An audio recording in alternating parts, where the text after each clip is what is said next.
La ciencia es un conjunto de conocimientos obtenidos mediante la observación y el razonamiento, sistemáticamente estructurados y de los cuales se deducen principios y leyes generales.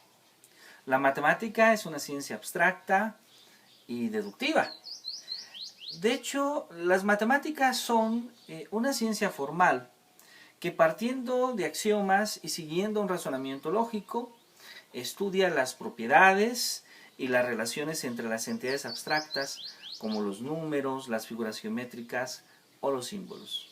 La matemática es una ciencia que señala las conclusiones necesarias sobre las relaciones y las categorías de los objetos abstractos. Algo como bien lo decía ya a principios del siglo pasado el filósofo y matemático Sanders Peirce. El conocimiento matemático surge a partir del empirismo práctico del uso de las medidas, proporciones y formas hasta el nacimiento de las relaciones entre los objetos a través del razonamiento deductivo aplicado de manera consistente y deliberada a las inducciones prácticas de la vida diaria. Bien lo dice Bell en esta idea sobre el conocimiento matemático. Las matemáticas no existen sin la estricta demostración deductiva, a partir de las hipótesis admitidas y claramente establecidas como tales. Lo anterior no niega que la intuición, los experimentos, la inducción y las observaciones sean elementos importantes para la inventiva o el descubrimiento matemático. Al estudiar las relaciones entre los objetos de conocimiento matemático, no solamente desde un punto de vista práctico, sino deductivo, sino sistemático, surge la necesidad de la abstracción como un medio para hacer una descripción racional de nuestras experiencias a través del entendimiento y un modelo que describe la realidad de estudio. La riqueza de la abstracción consiste que la descripción de este modelo concuerda perfectamente con las observaciones reales. Cuando uno abstrae, uno capta lo inteligente en lo sensible. Lo anterior implica la necesidad de medios de verificación y prueba que nos permitan concluir que en efecto lo que el modelo abstracto nos indica que sucede, realmente sucede. A estos medios de prueba en matemáticas les llamamos demostración. Y esta demostración en diferentes contextos podríamos decir que es una piedra angular de la concepción de la ciencia moderna. Hay diferentes contextos de demostración. Polya en 1944 nos habla de alguno, Garrido en 1978, Wittgenstein para 1978, Wilder en 1981, Balachev en 1987, Duval en 1993, Cañón en 1993, Harrer y Sauer en 1996, Godin y Batanero con sus estudios en 1994 y 1998, Recio y Godino ya en 2001. El desarrollo del conocimiento matemático es una actividad investigativa que consiste en el análisis y comprensión de las relaciones y conceptualizaciones de objetos abstractos. El desarrollo del conocimiento matemático es una actividad investigativa que consiste en el análisis y comprensión de las relaciones y conceptualizaciones de objetos abstractos. Esta actividad requiere de aprendizajes guiados por actos de intelección que construyen a través de la experiencia y el desarrollo de habilidades cognitivas.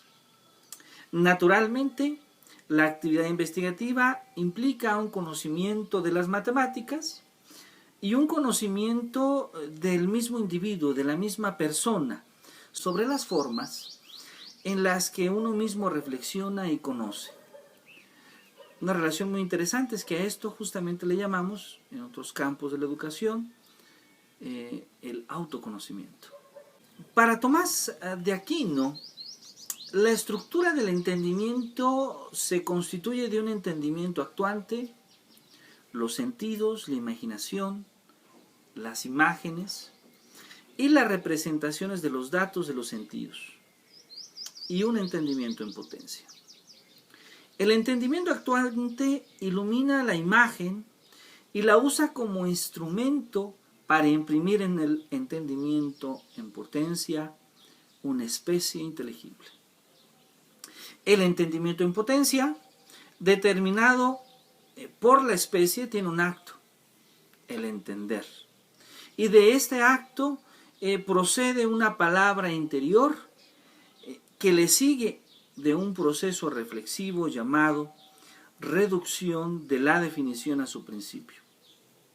Tales principios se hallan en la luz intelectual y en los sentidos, en donde se sacaron las imágenes. La imagen es potencialmente inteligible, pero lo inteligible en acto es idéntico al entendimiento en acto. Esta idea le permitió a Tomás Aquino llevarlo a un concepto, que es la noción de insight, de captar lo inteligible en lo sensible. Y justamente, de captar lo inteligible en lo sensible tiene implicaciones para la enseñanza, debido a que es un proceso humano consciente. Tomás de Aquino y Aristóteles hablan de la iluminación de la imagen, esto es, pasar al interior del patrón intelectual de la experiencia. Y el esfuerzo hecho por el profesor será inútil si el estudiante no le da la orientación adecuada a su conciencia. Cuando uno empieza a preguntar el porqué de algo, entonces uno tiene la iluminación de la imagen. La noción de insight, de captar lo inteligible en lo sensible, tiene implicaciones para la enseñanza debido a que es un proceso humano consciente. Tomás de Aquino y Aristóteles hablan de la iluminación de la imagen.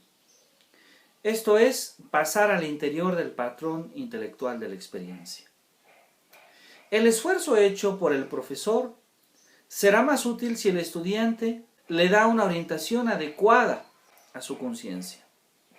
Cuando uno empieza a preguntar el porqué de algo, entonces uno tiene la iluminación de la imagen. El flujo de la conciencia llega a ser dirigido por la inteligencia y expresa una orientación del sujeto. Ejercita una selectividad sobre lo que atiende. Está implicada una sorgue de uno mismo. Uno está preguntándose por qué. Uno está admirándose. Uno ha introducido al flujo de la conciencia un poco de esa admiración que es el principio de toda ciencia y filosofía. De modo semejante, al aprender, la principal causa es el propio entendimiento actuante del alumno. Y el entendimiento actuante es la admiración. Es el tratar de entender. Es el deseo de aprender. El docente no puede formar una imagen en la imaginación del estudiante, pero puede sugerir la imagen que ha de formarse.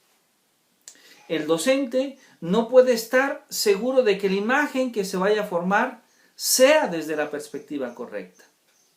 De suerte que la inteligencia haga la conexión y llegue al punto para desarrollar justo ese entendimiento. Pero puede ayudar a que el estudiante lo forme desde la perspectiva correcta. El docente puede proporcionarles oportunidades para que se hagan preguntas y descubran en qué se han equivocado. O descubran qué cosa no estén viendo. Así, el maestro puede ayudar, estimular y guiar la formación de la imagen. La formación de la imagen desde la perspectiva correcta. La formulación de lo que es captado por el acto de aprender. Como bien lo dice el filósofo canadiense Bernard Lonergan. El dominio intelectual de las matemáticas, de los diferentes sectores de la ciencia, es el fruto de una lenta y perseverante acumulación de pequeños actos de intelección. Los grandes problemas se resuelven al desmenuzarlos en problemas concisos. Los actos geniales son el resultado del hábito de indagar, de aprender con claridad y distinción todo lo que está implícito en las cosas sencillas que cualquiera podría comprender. Así, el acto de intelección llega como una liberación a la tensión de la indagación. Adviene súbita e inesperadamente. No ocurre en función de circunstancias externas, sino de condiciones internas. Gira entre lo concreto y lo abstracto y pasa a formar parte del talante habitual de nuestra mente, como lo dice muy bien Lonergan en su libro de Filosofía y Educación. De acuerdo entonces a esta primera característica, el acto de intelección llega como una liberación de la atención a la indagación. No solo como el gozo por la liberación, hacemos énfasis en el deseo y el esfuerzo de los antecedentes que revela, a la tendencia a conocer, a comprender, a ver el porqué, a descubrir la razón, a hallar la causa, a explicar, aún con la seguridad de que la inversión de tiempo y vida no asegura éxito alguno. El acto de intelección adviene súbita e inesperadamente. Esto ocurre cuando se tiene el ánimo, se selecciona el momento. No ocurre así. Este llega como un relámpago en un momento de placidez. Pues a diferencia del aprendizaje reproductivo o memorístico, como bien lo enuncia Wertheimer, Ausubel o Pozo, el acto de intelección no necesariamente se presenta aprendiendo reglas, ni cumpliendo preceptos, ni estudiando alguna metodología en particular.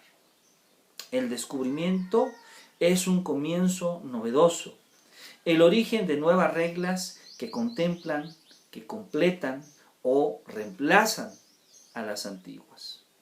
En este sentido, el descubrimiento es un aprendizaje productivo y significativo, como bien lo enunciaría David Ausubel e Ignacio Pozo, pues está compuesto de significados y emociones del individuo, motivaciones, mismo que surge en un proceso de adaptación entre la asimilación y la acomodación de las representaciones mentales que el sujeto, que la persona obtiene del medio, como lo diría Esperanza Carrillo o el propio Jean Piaget.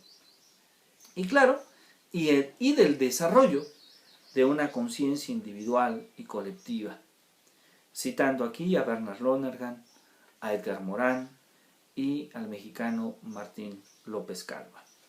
En cierta medida, lo que es verdad para el descubrimiento es también verdad para la transmisión de descubrimientos por medio de la enseñanza, como lo diría Guy Brousseau y Nicolas Balachev. Pues el maestro no puede garantizar que el alumno pueda aprender, pero puede presentar al alumno elementos sensibles de una cuestión en un orden sugestivo y con una distribución adecuada de énfasis de los propios alumnos, depende llegar a comprender, y esto lo pueden lograr con una variable facilidad y rapidez. Así, algunos logran comprender incluso antes de terminar el maestro su exposición, otros apenas logran seguir el paso y otros más se van quedando atrás del paso del maestro. Algunos al repasar alcanzan algo y unos más y algunos más no logran comprender nada o muy poco y se quedan en parte del camino. El acto de intelección gira entre lo concreto y lo abstracto. La gente formula las ciencias abstractas con sus números, símbolos y figuras para comprender el mundo de lo concreto, de los sentidos e imaginación. El acto de intelección pasa a formar parte del talante habitual de nuestra mente. Una vez que hemos comprendido, hemos cruzado un abismo. Lo que en momentos antes era un problema insoluble, se vuelve algo sencillo y comprensible. Lo anterior implica un aprendizaje a través del acto de intelección, que siempre es señalado por un periodo inicial de oscuridad y que gradualmente, al comprender, al entender, se va iluminando poco a poco hasta llegar a luz completa del entendimiento. Este proceso gradual podemos llamarlo aprendizaje y al momento de entendimiento lo llamamos insight, tal como lo hizo Kohler en 1938 o Lonergan en la primera década de este siglo, o Boso. Este conjunto de descubrimientos, de aprendizajes guiados por el maestro, pueden constituir los saberes necesarios para una educación que desarrolle los valores humanos, las habilidades, capacidades y actitudes del alumno. Edgar Morin, a principios de este siglo, describe 7 saberes esenciales para formar en el pensamiento complejo. Por una parte, el saber sobre el conocimiento, el desarrollar un saber pertinente, el conocer la condición humana, el conocer la identidad terrenal, el educar para la incertidumbre, el enseñar para la comprensión y la convivencia y el poder desarrollar una ética planetaria.